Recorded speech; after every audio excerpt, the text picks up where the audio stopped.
I am going to talk about the random submode functionality. So I'm going to start here by talking about our gate submode because that's going to be the easiest to let you guys hear what's going on. So in our submodes here, we have the ability to generate a new pattern, and we can do that at any point. We don't have to wait till we get around to step one. We can also toggle individual events on and off on any step, so we can do some basic editing like that.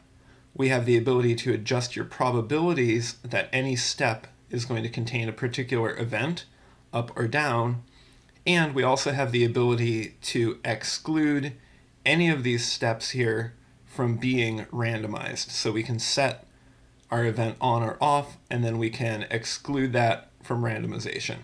So I'm just going to start my clock, and I will go ahead through here and give you guys a quick demonstration. So let's say we want to turn this event off here. We can do that just like we do up in the sequence mode.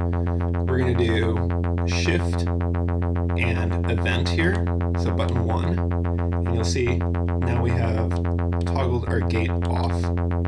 Toggle my gate off there. So now we've got two steps without gates. So I'm also going to show you, we can just go ahead and do shift button 2, and we can generate a new pattern.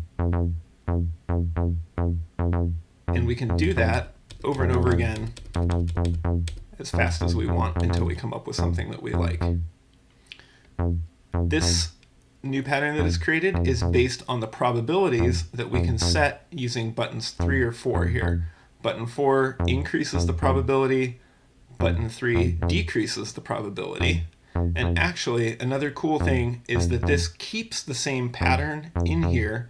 As I adjust the probability up or down, it just makes the likelihood of individual notes more likely. So you can see I can take the same pattern and just decrease or add to it. I can do that all the way up until eventually we're going to get to 100%. And now every single step has an event on it. If I go past 100%, we're back down to 0%. And I can go ahead and keep increasing, and we're going to start getting some more. And same thing, I can go back down, all the way down to 0, and then if I go past 0, we're back to 100. So let's go down and set it more in the middle, generate some new patterns. Let's stick with that. And now I'll show you the exclude functionality. So I'm going to go over here, and let's say that for my gates, I always want steps 1 through 4 to have a gate on them. And let's say I want step 16 to never have a gate on it. Well, I can go ahead and move my edit cursor over here.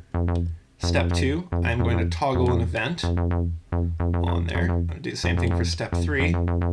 So now we have our first 4 steps with gates on them. I can simply go over here and do shift plus button 4. You'll see over here the right LED is lit up, and that indicates that we have placed an exclude on that step. I'm going to go over here and do the same thing for 2, same thing for 3, same thing for 4, and now I'm going to go back to step 16. I'm going to toggle that off, and I am going to place an exclude on there. So now when we randomize and create a new pattern, you'll see that no matter how many times I do this or what I adjust the probability to, that those first 4 steps and the last step, step 16, are going to stay, those 4 on, that 1 off. So go ahead through here, keep generating patterns, and you'll see even if I decrease the probability, we still always have those first 4 on and the last 1 off. I can go ahead and decrease my probability all the way down to 0, and you'll see my first 4 are still on, And likewise, I'm going to go around to 100%, and you'll see that step 16 is still off. And you can do that independently for each event. So I'm just showing you gates here, but the gates are independent from, say, notes. So if you wanted to have your first 4, or let's say you always wanted step 13 to be a particular note, you could go in, you could create that note in the sequence mode, you could come down here, you could put an exclude on that note, and then that note is always going to stay the same no matter how many times you recreate a pattern.